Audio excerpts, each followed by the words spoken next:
Thanks for joining us this week for another edition of UND Sports Extra. I'm Alex Heinert. 1 year ago, University of North Dakota football made history by defeating Wyoming to earn the program's first ever victory over an FBS opponent. This past Saturday, the Fighting Hawks would get a second chance to earn a second straight victory over the big boys in college football, this time in Northwest Ohio against the Falcons of Bowling Green.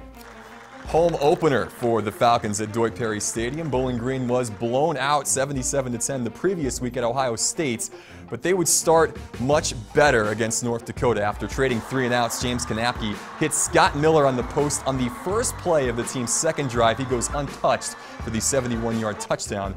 Next possession, more points for the Falcons. Ronnie Moore this time running it in from 3 yards out. That ends a 9-play, 75-yard drive. UND down 14-0. Just under 7 minutes into the contest. The Fighting Hawks defense, though, would settle down. Brandon Dranka here with a big sack on Kanapke on Bowling Green's next possession. Falcons would miss the ensuing field goal to keep the score at 14-0 after the first.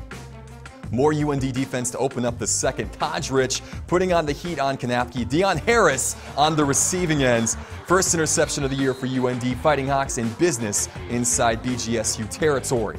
Ensuing drive, big 4th and 2 play here from the Falcon 31. Keaton Sudrid rolls and finds true freshman Noah Wanzik, who makes an incredible catch on the sidelines. Look again, he just gets that left foot in. How about that for your first collegiate catch? The drive does eventually stall. Reed Oppenheim, though, knocks in a 36-yard field goal, 14-3. Later in the second, James Morgan in at QB for Bowling Green, but just like Kanapke, his pass only finds Deion Harris off the tip from Connor O'Brien. Harris is there for his second pick of the day, and he has got a convoy in front of him. The redshirt junior breaks a tackle, and he is gone down the sidelines. 10 straight points from North Dakota, all the momentum on the visiting sideline with 1:49 left in the half. But Uncle Mo would not stay with North Dakota for long. 44 seconds later, Kanapke hits Miller again. Identical route from their first scoring connection. The same result this time from 51 yards out. Bowling Green heads into the half of 21-10. Fighting Hawks receive to start the third, and they would come out swinging here. John Santiago had just 19 yards rushing in the first half. He goes for 32 on this carry alone. 3 plays later, Santiago again, he takes the reverse here from Oscar Neverman. Gets a nice block from his quarterback, and then he does the rest. Number 22 from 21 yards away. 21-17, North Dakota within 4. Next play from scrimmage, more UND defense. Tyus Carter with the diving interception of James Kanapke. Third pick of the day for the Hawk squad. That steps up Oppenheim from 44 yards out into the wind. And look, he just, and I mean just, sneaks this in over the upright. UND now within 1, 21-20. Bowling Green would score on their next drive, the third touchdown catch of the day from Scott Miller, but they miss the extra point, so UND trails 27-20 as we head to the fourth. After back-to-back 3 and outs from the UND defense, Fighting Hawks get the ball back on their own 32 with exactly 2 minutes left, and Keaton Sudrid goes to work. He finds Wanzik again for 22 yards on the first play of the drive. Then he hooks up with Luke Fiedler here for 14 yards and a first down. Look at the big tight end, dragging defenders like a tow truck toward the sidelines. Later in the drive on 3rd and 7, Sudrid to Fiedler again inside the Falcon 10-yard line. Great drive here from North Dakota. 4 plays later on 3rd and goal from the 3. Sudrid would hit Stetson Carr with 13 seconds remaining. Carr into the end zone, and it's 27-26. A PAT would tie it, but on the road against an FBS school, you go for the win. Sudrid here on the 2-point conversion, rolls out, looks Carr's way again, but the junior just cannot make the grab on the 2-point conversion attempt. The ensuing onside kick would fail, and Bowling Green would escape with the 27-26 victory. Another close loss for the Fighting Hawks, as 4 of their last 5 defeats have now been by a touchdown or less. John Santiago, though, racking up his 10th career game of at least 100 rushing yards, while Keaton Sudrid finishes 21 for 36 career highs for completions and attempts. He was also 9 of 13 through the air in the final quarter. We battled. We came out and there wasn't, mental mistakes, yeah, but physical and toughness and playing together, I think, was there the whole game. We had this thing. We knew we were better than them, and, we came up short, and it happens in football. Something to compete with an FBS school, but, we're not satisfied with the result, and we put ourselves in position to win, and didn't come out. We just got to make adjustments and fix things next week and come out strong versus South Dakota. I'm excited for this team. Like I think we're headed in the right direction, and we're right there. We're right there. We'll talk more about UND's near upset of Bowling Green with the man in charge. Head coach Bubba Schweigert joins us after the break. UND Sports Extra on Midco Sports Network is presented by Farmers Union Insurance and the University of North Dakota. Welcome back to UND Sports Extra, joined now in studio by UND head football coach Bubba Schweigert. And coach, coming back off a game out in Ohio against Bowling Green. Let's jump right into that matchup. And in the start, they go up 14-0. And for you guys on the road against an FBS opponent, I was really impressed how the team didn't fold right away. What was the message on the sidelines to keep up the energy and to get back into this football game? Well, you know, we knew that they were going to be a fast tempo on offense, and we were going to have to kind of weather the storm a bit, you know, and get accustomed to that fast offense, and wanted to, you know, do that with some help from our offense by controlling the football, and that didn't happen early, and we give up a big play, which was just a, you know, a technique issue that we got to get ironed out and do better at.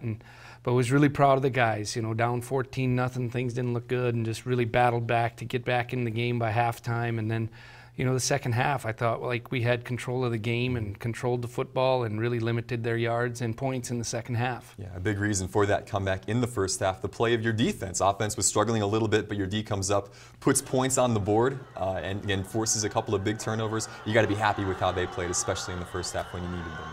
Well, you need to force turnovers to be good on defense, and to be great on defense, you got to eliminate the big plays, and that's the last step for us right now. We're forcing some turnovers, which is great to see, and you know, the run plays haven't been huge and explosive, but we're giving up big pass plays, and we need to get that fixed to be dominant on defense. Yeah, when Deion Harris made that 61-yard interception return late in that second quarter, you're only down 14-10. It felt like you'd have the momentum going into the half. They hit you back with the big pass play to get that momentum back going into the break. Yeah, and we think those things are correctable. Playing in that situation, we made a mental error that you know, we think is very correctable. We work hard at those things, and they're going to happen at times, but we sure want them to happen during the week in our preparation and have those things ironed out and do better on Saturdays. But you know, the end thing is we still recovered at halftime, and our guys came out and played really hard, focused, and you know, energy-filled football the second half. Yeah, and it was right from the start. You came out of the half, and the offense just looked completely different. A big 7-play, 79-yard drive. John Santiago, a big part of that. He goes 66 yards of that on the ground, including the touchdown run. What was different about that drive to start the half? Well, I think we just challenged our guys, and our guys accepted the challenge. Hey, let's get on our guys, let's block, let's run the football where it's supposed to be run, let's be who we want to be, and that was a drive that we want to see more of in the future. And you know, our guys came out and really took it to them in that drive, and that kind of set the tone for the half. Yeah, you fought back, got to one point at 21-20. They go up 27-20, and we'll move to the fourth now. You had a lot of opportunity there with the offense, a chance to take the lead or pull in front, and their defense seemed to stop you on third down quite a bit. But you had fourth and short a couple of different times, chose not to go for it in that fourth quarter. It was a great vote of confidence in your defense, and that vote paid off. Your defense stepped up every time.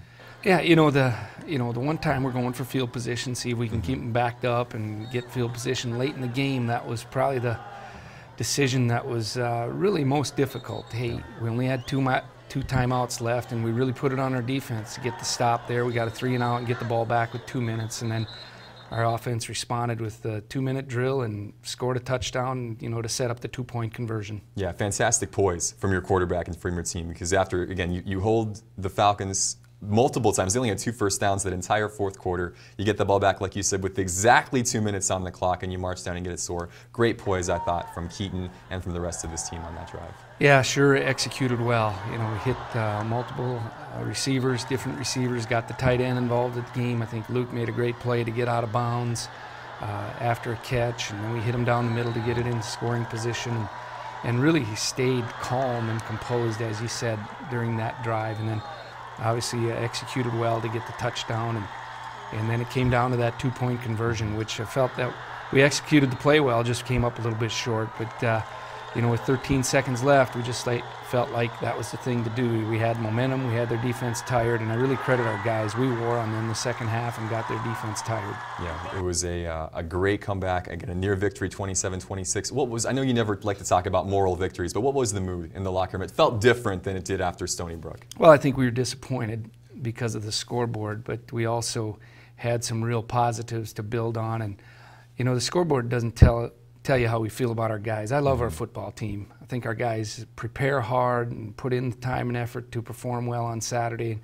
We just got to make more plays when it comes to showtime on Saturday afternoons and Saturday evenings, and that's what we're working to do. But you know, the mood was just okay. Our guys are hurt, and when you work hard, you're disappointed in the scoreboard if it isn't in your favor. So it's okay to hurt, but we got to get over it and move forward.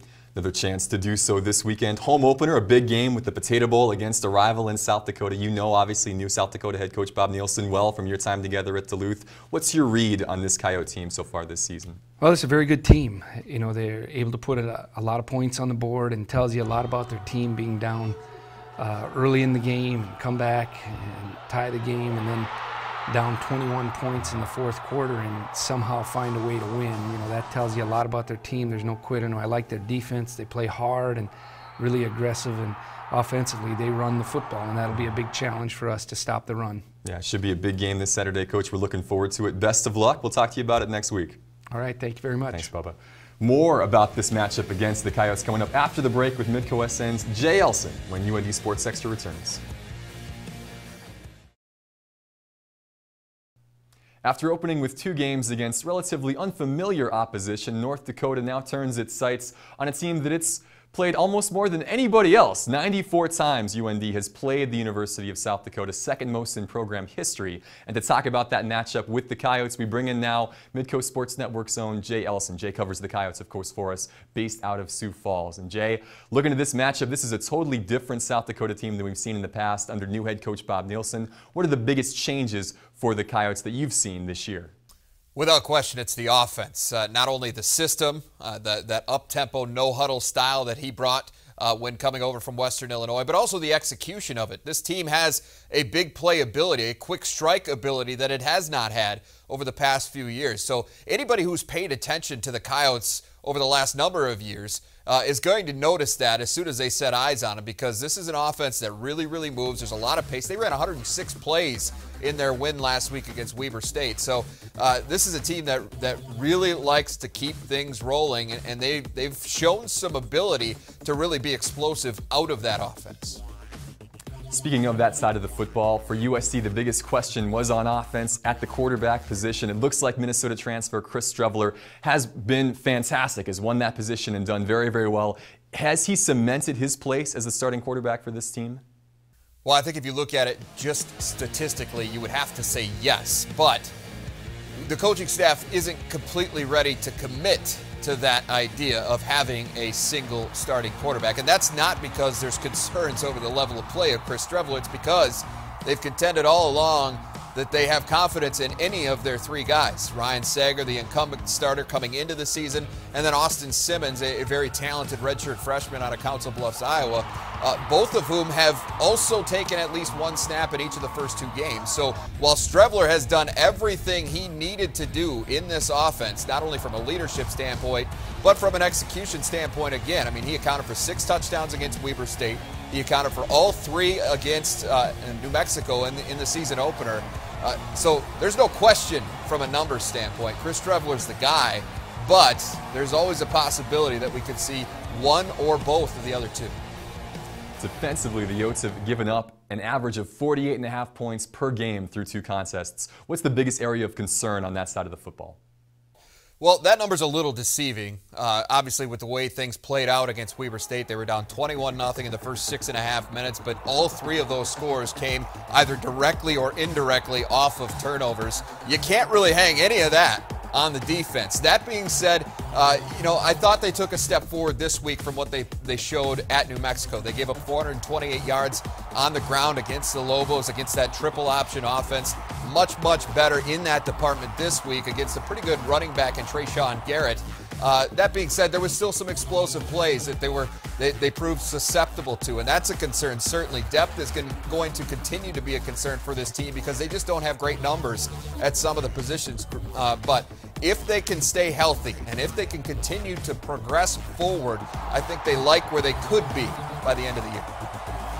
USD, of course, coming off a wild 52-49 double overtime victory over Weber State last week to improve to 1-1 on the season. How big was that win for USD coming into this game against North Dakota?